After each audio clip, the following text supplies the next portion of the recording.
Game ulit tayo. Since wala tayong client ngayon, no? Bakante itong resort. So, gagawin natin maintenance. So, pakita ko sa inyo yung sopa. Bali, na 50-50 ko na to, no? Itong side na to, nagawa ko na. Ayan yung kabilang side, hindi pa. Tingnan natin. So, yan. Ito yung nagawa na. Then, ito yung hindi pa. So, ang goal natin ngayon is matuturuan ko din kayo kung paano maglinis. So papakita ko lang sa inyo yung mga ginagamit ko. Then, check nyo. Game, umpisa tayo. Ano nga ba mga ginagamit ko? So, itong sprayer na to is IK Foam. No? Ang laman nito is APC. Yan. All-purpose cleaner. Ito yung nilalagay ko dito. So, yun yung mga solution ko na basic cleaning lang. Tapos, gumagamit ako ng drill brush. Yan. So, 2-in-1 na din to. Na may pang drill, pang barena, pang yung hammer, ganun. So, yan yung set niya. Tapos, pag mga stain naman, pagka yung dinatanggal nitong si APC, gumagamit ako ng yan. Miracle. The pink stuff. Bali, pang stain remover siya. Ayan. Then, syempre, yung vacuum natin. Yung Backmaster natin, tagal na din ito. So, kung kailangan nyo na ito, reliable, si ANA Tools sa Lazada, Shopee, meron yan. Post ko dyan. Matibay talaga siya. So, yan yung mga ginagamit ko. Tsaka tubig, ito.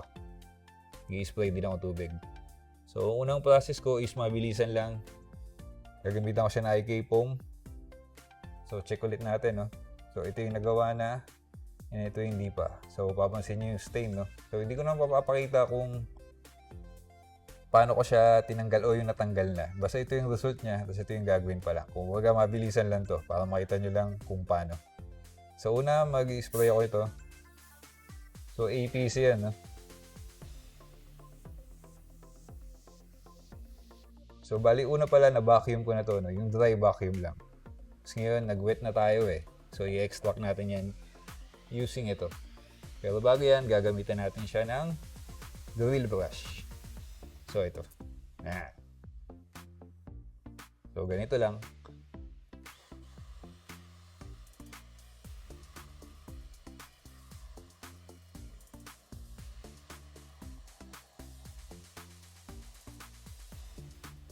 Yan. Ulit-ulit lang. Tapos, syempre, medyo hindi naman siya basa, no? Kaya meron tayo nito para binabasa natin siya ng konti. So, tubig lang ito, no? Natubigan na natin siya, brush ulit.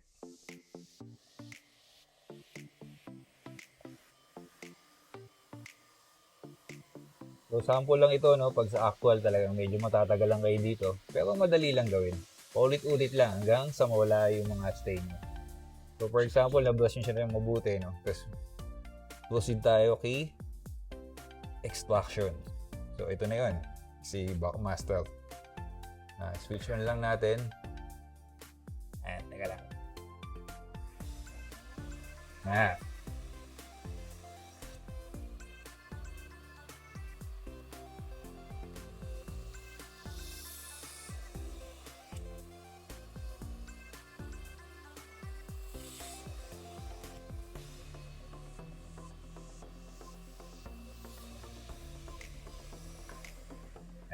Off na natin. So, ang process niya is paulit-ulit lang hanggang makuha niyo yung pinakalinis niya katulad nito.